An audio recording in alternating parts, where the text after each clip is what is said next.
Magandang araw! Latest update tayo ngayon sa paparating na Shakey's Super League 2024 at syempre ibibigay po natin ang game schedule na magaganap ngayong araw, October 4, 2024.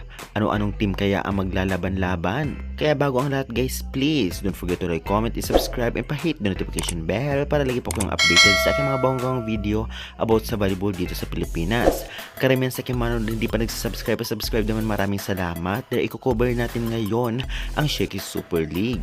Ngayon din araw magaganap ang talaga namang finals ng Game 3 sa pagitan ng UST at FEU at hindi lang yan. Ngayon din araw magaganap ang isa sa mga game schedule sa Shakey's Super League 2024. Laban ng karamihan sa mga college sa NCAA at UAAP ang maghaharap ngayong araw. Especially, bakbakan din ngayon ng Ateneo versus NU. Kaya naman supportahan na lang po natin ang mga gusto nating team at nakaka-excite ito. Kaya ngayon nga ay ibigay po natin ang magiging schedule ngayon, October 4, 2024. Narito po.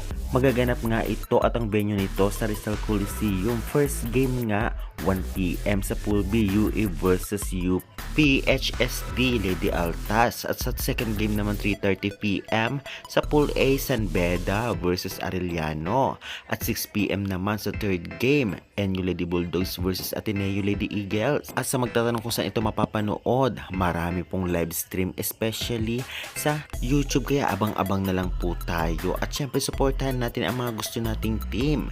Alam naman natin lahat nakaabang-abang ang laban ngayon dahil malalakas ng team ang magharap-harap, lalong-lalo pa ang inaabangan ng bakbakan na Ateneo versus NU.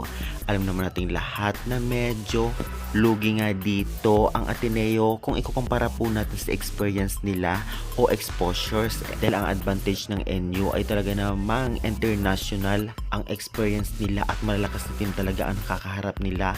Ngunit malay natin ay talaga namang lumaban ang Ateneo.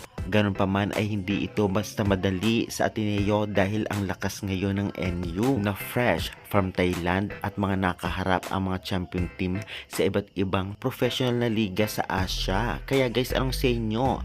Ano-anong team ang mananalo? I-comment nyo na yan at huwag kalimutan mag-like, subscribe for more updates.